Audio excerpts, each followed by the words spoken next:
होठों तक आई बात को भी निगलना पड़ता है, फौलाद बनने के लिए लोहे को भी पिघलना पड़ता है, बिना तपे सोना कभी निर्मल नहीं बनता और संसार को रोशन करने के लिए दिए को भी जलना पड़ता है। नमस्कार, मैं हूं शिव पांडे और आप देख रहे हैं अखंड भारत बुलेटिन।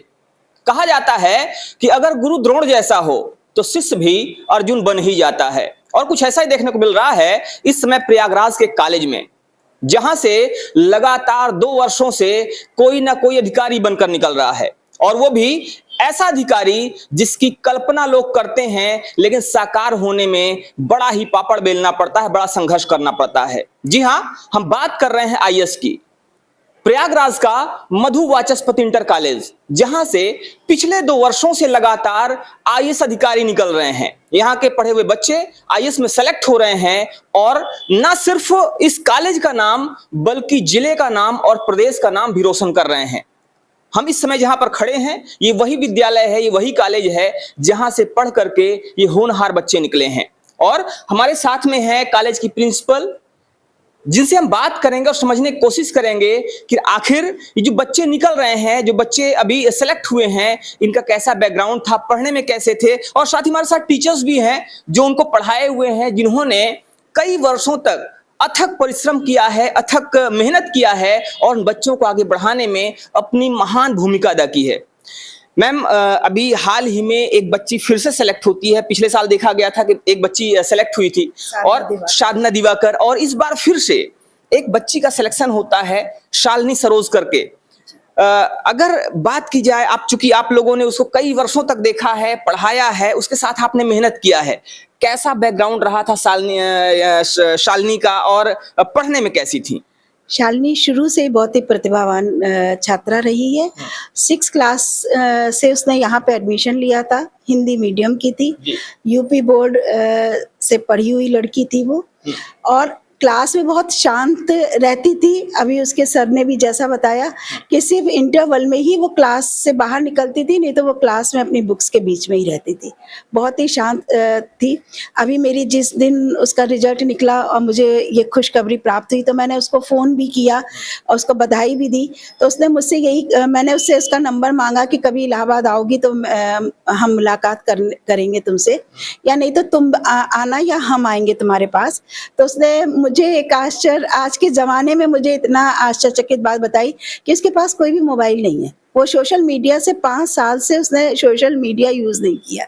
तो ऐसे ही बच्चे जो शायद सारी दुनिया से और अपनी पढ़ाई में खोए रहते हैं, दीन दुनिया से विरक्त रहते हैं, वही बच्चे कामयाब होते हैं। ऐसे तो एक बड़ी बात मैम ने बताई कि 5 वर्षों से उन्होंने मोबाइल नहीं यूज किया, और आपको एक बात बताते हुए और आश्चर्य हो रहा है, जैसा कि मैम ने अभी बताया, जहां एक तरफ आज होड़ लगी हुई है इंग्लिश मीडियम की, जहां एक तरफ होड़ लगी हुई है अंग्रेजी पढ़ने की, अंग्रेजी बोलने की, अंग्रेजी माध्यम से ही पढ़ाई करने की, वहीं दूसरी तरफ वो बच्ची हिंदी मीडियम की थी और यूपी बोर्ड से पढ़ी हुई थी, जो कि अपने आप में एक बड़ी बात है। और यूपी बोर्ड से पढ़ के आईएएस क्रैक करना, अगर हम पिछले साल की बात करें तो पिछले साल साधना दिवाकर ने भी इसी विद्यालय से पढ़ाई की थी, हिंदी मीडियम से पढ़ाई की थी और यूपी बोर्ड से पढ़ाई की थी, और यूपी बोर्ड से पढ़कर पहले ही प्रयास में उन्होंने आईएएस क्रैक किया था। हमारे साथ में और टीचर्स भी हैं, मैम साथ में है, मैम से बात करते हैं। मैम, कैसा अनुभव रहा है आपका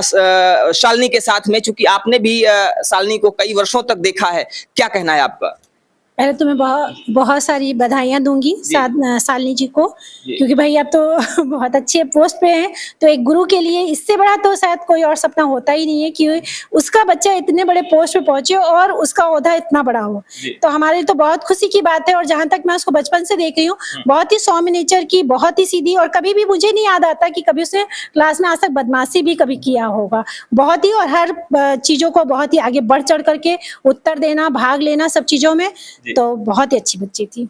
तो बहुत ही सौम्य नेचर की थी, बिल्कुल भी कोई शिकायत नहीं है टीचर्स को। आप क्या पढ़ाते थे और आपका कैसा अनुभव रहा? सर, पहले तो मैं बधाई देना चाहूंगा उसको, बहुत बहुत बधाई हो। और मैं मैथमेटिक्स पढ़ाता था, लेकिन जब शुरू में वो आई थी तो मैंने उसको शुरू से ही मैथ पढ़ाया था, और मैथ में बहुत अच्छी थी वो चीज, और शांत स्वभाव की थी, और कोई भी चीजें इसको नहीं आती थी तो पूछने की कोशिश करती थी। शांत स्वभाव की थी, कोई चीज नहीं आती थी तो पूछने की कोशिश करती थी। और ये अपने आप में एक बड़ी बात है। सर आप चूंकि अभी जैसा आप बता रहे थे आपने फिजिक्स पढ़ाया हुआ है, क्या कैसी स्थिति थी फिजिक्स की बात की जाए तो कैसे थी पढ़ने में, और अब चूंकि सिलेक्शन हो चुका है तो क्या कहना चाहेंगे इस सफलता पर?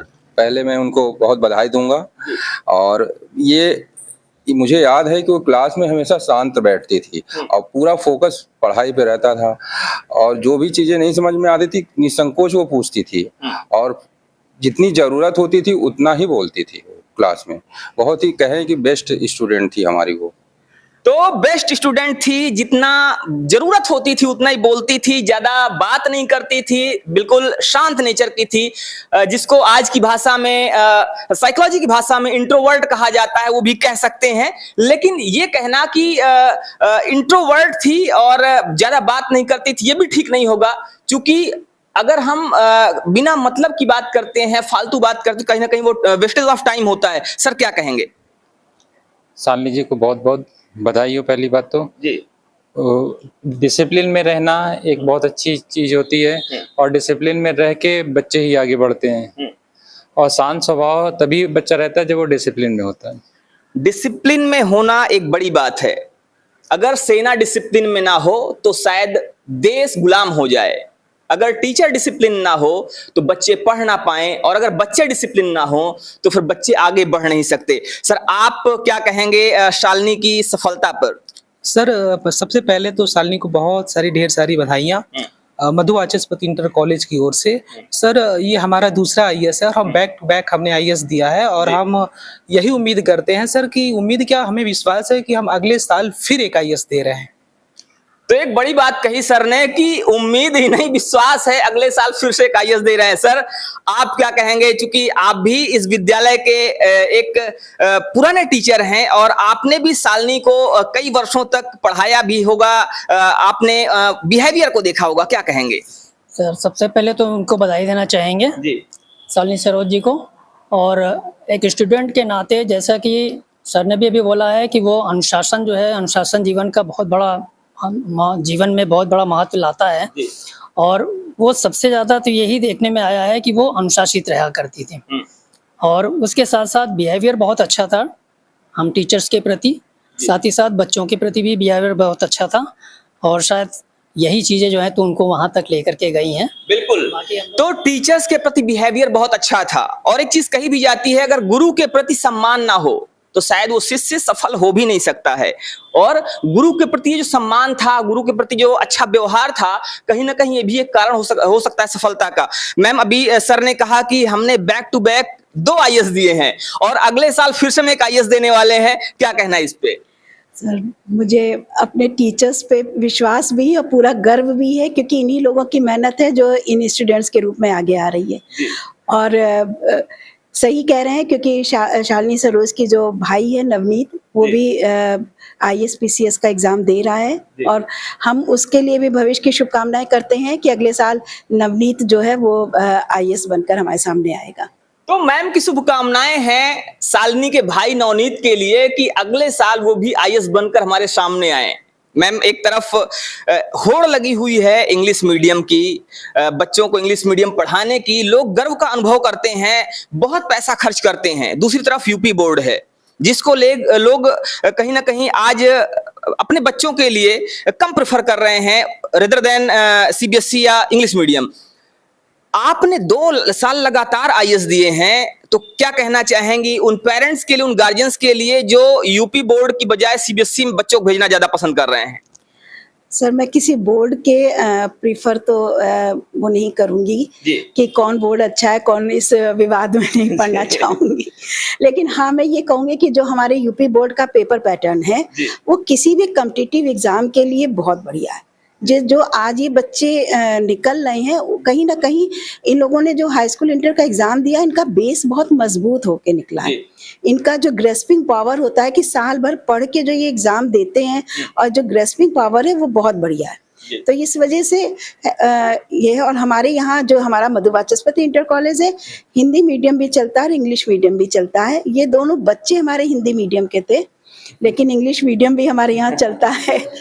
तो यहाँ पर हिंदी मीडियम भी चलता है, इंग्लिश मीडियम भी चलता है, लेकिन जो दोनों बच्चे निकले हैं ये हिंदी मीडियम के हैं और मैम का कहना ये है कि हम इसमें नहीं पढ़ना चाहते कि हिंदी मीडियम अच्छा है या इंग्लिश मीडियम अच्छा है, यूपी बोर्ड अच्छा है या सीबीएसई बोर्ड अच्छा है। लेकिन मैम का एक कहना जरूर है कि जो यूपी बोर्ड का पेपर पैटर्न है वो कहीं ज्यादा बेहतर होता है रदर देन अदर बोर्ड्स, जिसकी वजह से बच्चे सेलेक्ट हो रहे हैं, जिसकी वजह से बच्चे चूंकि पहले भी उन्होंने मेहनत किया होता है, पहले भी उन्होंने काफी कुछ पढ़ा होता है, इसलिए उनको ज्यादा मेहनत करने की जरूरत नहीं पड़ती है और वो बहुत आसानी से इस एग्जाम को क्रैक कर पाते हैं या अदर एग्जाम जो है उनको क्रैक कर पाते हैं। तो फिलहाल हम बात कर रहे थे यहाँ के टीचर से, यहाँ की प्रिंसिपल से और आपने यहाँ पर देखा कि किस तरह से शालिनी का बिहेवियर था। शालिनी ने, जिन्होंने अभी आईएएस का एग्जाम क्रैक किया है, उन्होंने कैसी स्टडीज की होगी अभी सारे टीचर्स ने बताया। मैम क्या कहना चाहेंगे उन बच्चों को जो अभी भी एग्जाम की तैयारी कर रहे हैं और वो भी चाहते हैं कि हम भी आईएएस क्रैक करें? मैं सबसे यही कहूंगी और सबके लिए शुभकामनाएं भी दूंगी और यही कहूंगी कि सबसे पहले आप अपना बेस मजबूत करें।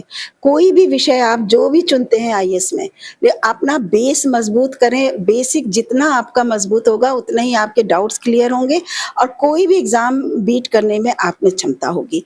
और सभी स्टूडेंट्स को मेरी बहुत ढेर सारी शुभकामनाएं। ऐसे ही हमारे आईएएस पीसीएस सब बनते रहें और देश का विकास करें।